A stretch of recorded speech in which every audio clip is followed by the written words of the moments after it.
Hi అండి. Mini వ్లాగ్లో నా ఫుల్ డే రొటీన్ అయితే చూపించేస్తానండి. మార్నింగే 6 అయితే లేచి ఫస్ట్ అయితే బియ్యం అయితే నీట్గా క్లీన్ చేసేసి స్టవ్ మీద అయితే కడిగి పెట్టేశానండి. మా హస్బెండ్ అత్తయ్య గారు అయితే హాస్పిటల్కి వెళ్ళారండి. మా మావయ్య గారిని హాస్పిటల్లో పెట్టారనేసి ప్రీవియస్ షాట్లో చెప్పాను కదా. సో ఇంకా నేను త్వరగా వంట అయితే పూర్తి చేసేసుకుని పిల్లల్ని అయితే స్కూల్కి పంపించాలి. సో బ్రేక్ఫాస్ట్లోకి చట్నీ కావాలి కాబట్టి నేను చట్నీకి అయితే పుట్నాలు పచ్చిమిరపకాయలు అయితే వేపించుకున్నాను. ఫస్ట్ అయితే కొబ్బరిని మిక్సీ పట్టేసి తర్వాత అయితే నేను పుట్నాలు అవి అయితే మిక్సీ అయితే పెట్టేశాను. చట్నీ అయితే చేసేసానండి. తర్వాత ఇందాక స్టవ్ మీద బియ్యం కడిగి పెట్టాను కదండి, రైస్ అయితే ఉడికిపోయింది. ఇంకా అన్నాన్ని అయితే వార్చేసాను. ఈరోజు ఇంకా లంచ్లోకి అయితే నేను పిల్లల కోసము బంగాళదుంప బఠానీ అయితే ఫ్రై కింద పెట్టానండి. చాలా బాగా వచ్చింది. ఇంకా పిల్లలకి బ్రేక్ఫాస్ట్ కింద అయితే ఇడ్లీ వేసానండి. పిల్లలైతే టిఫిన్ తినేసి వాళ్ళైతే రెడీ అయిపోయారు. మా హస్బెండ్ అయితే హాస్పిటల్ నుంచి ఇంటికి వచ్చారు. పిల్లలిద్దరిని స్కూల్కి అయితే తీసుకుని వెళ్ళిపోతున్నారు.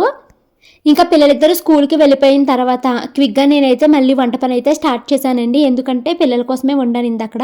ఇప్పుడు మేము తినడానికి అయితే వండుతున్నానండి. మేము తినడానికి అయితే చిక్కుడుకాయ కూర వండి పప్పుచారు అయితే కాసాను. మార్నింగ్ పిల్లల కోసం వండిన బంగాళదుంప ఫ్రై కూడా మిగిలిపోయింది. సో మొత్తం 3 కూరలు అయితే వేసుకుని వేడివేడిగా భోజనాలు అయితే చేసేసాము. మా హస్బెండ్ మా అత్తయ్య గారిని హాస్పిటల్ నుంచి అయితే ఇంటికి తీసుకొచ్చారు. భోజనం చేసేసాక మళ్ళీ హాస్పిటల్కి అయితే